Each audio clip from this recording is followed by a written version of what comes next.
This is the story of a kingdom, its king and its warrior princess. A terrible war was fought where numerous people died, but neither told nor written in history. It was buried with time. It is the story of approximately 2,000 years ago. There was a marvelous kingdom.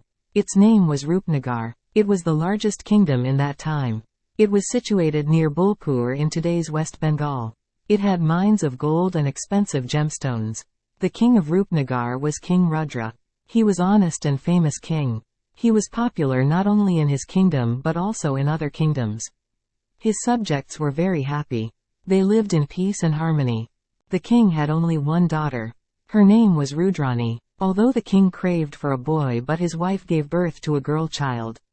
He was upset for a few days, but later he was convinced by his worshipped lord, Shiva. He appeared before him and confirmed King Rudra that the queen gave birth to a girl child by his blessing. He was instructed to bring her up as a warrior without discrimination. Therefore, King Rudra allowed her to learn all kinds of skills such as playing music, sword fighting, horse riding and many more by the specialists. She was brought up like a prince. She also worshipped Lord Shiva. But far away from Roopnagar, there was another kingdom whose king was a serpent. His name was Nagasura. He was jealous of the King Rudra's popularity. He began a new campaign to further enlarge his empire. He possessed a much larger army. He had taken possession of many nearby small kingdoms by force. He was planning to conquer Roopnagar to seize its mines. He and all his followers looked like human beings but with only few differences.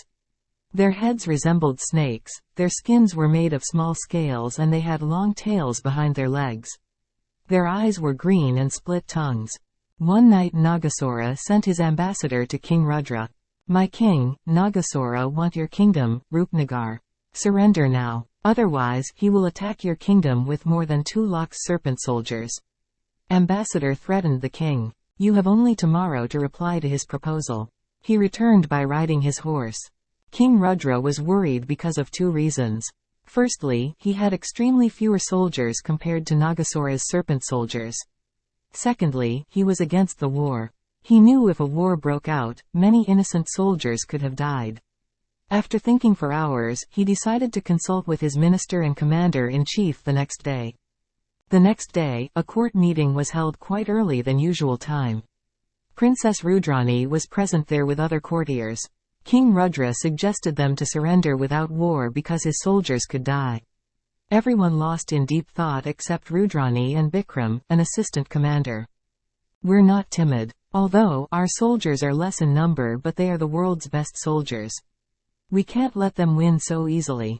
We'll fight till our deaths," she roared. Others roared with her. King Rudra sent a message to the Serpent King, "We won't leave our land. We're ready to fight." Meanwhile, Princess Rudrani fell in love with one of her teachers, Bikram. He was the son of the commander-in-chief. He taught her all the skills like sword fighting, horse riding and many more. He was a soldier-cum-assistant commander. She knew her father would never oppose their marriage. But she was waiting for the perfect time. King Nagasura declared war against Roopnagar. A war broke out. Nagasura brought his serpent soldiers along with elephants and horses. From King Rudra's side, more than 30,000 soldiers turned up in the battlefield. The war lasted for 15 days. Rudrani and all the soldiers of King Rudra fought bravely. Rudrani alone killed 10,000 serpent soldiers in 14 days. Other soldiers including Bikram also fought to save their kingdom. The soil of the battlefield covered with bloodsheds. On the 14th day, King Rudra suffered heavy losses. Serpent soldiers had already managed to kill approximately 92,000 soldiers of King Rudra. Instead, they lost 10,000 serpent soldiers. Even Bikram was killed by Nagasura. After a brave fight, Bikram almost defeated Nagasura, but the Serpent King begged his life. When Bikram turned back leaving him alive, he beheaded Bikram with his sword. In the evening, when the war was declared end for the day, Rudrani searched for Bikram. She found his head resting on the ground with other deceased soldiers. She cried in pain. Her dream to become his wife smashed. Her father Rudra asked the reason for her crying. She told everything to her father. They both broke down for the inevitable defeat on tomorrow. Indrani, making herself calm, ran to her worshipped lord, Shiva. She prayed to him. Even she stood on one leg in front of the Shiva's idol whole night. In the dawn, Shiva appeared before her. I'm happy with your austerity. Ask for any boon except for the revival of Bikram. I am incapable to change the past of human beings. I can only change their present. Shiva confirmed her. I want to defeat the Serpent King Nagasura and his serpent soldiers, Rudrani demanded. Lord Shiva handed over her a weapon called Vajra. He disappeared. On the 15th day, Rudrani killed all the remaining soldiers of the Serpent King with the help of Vajra.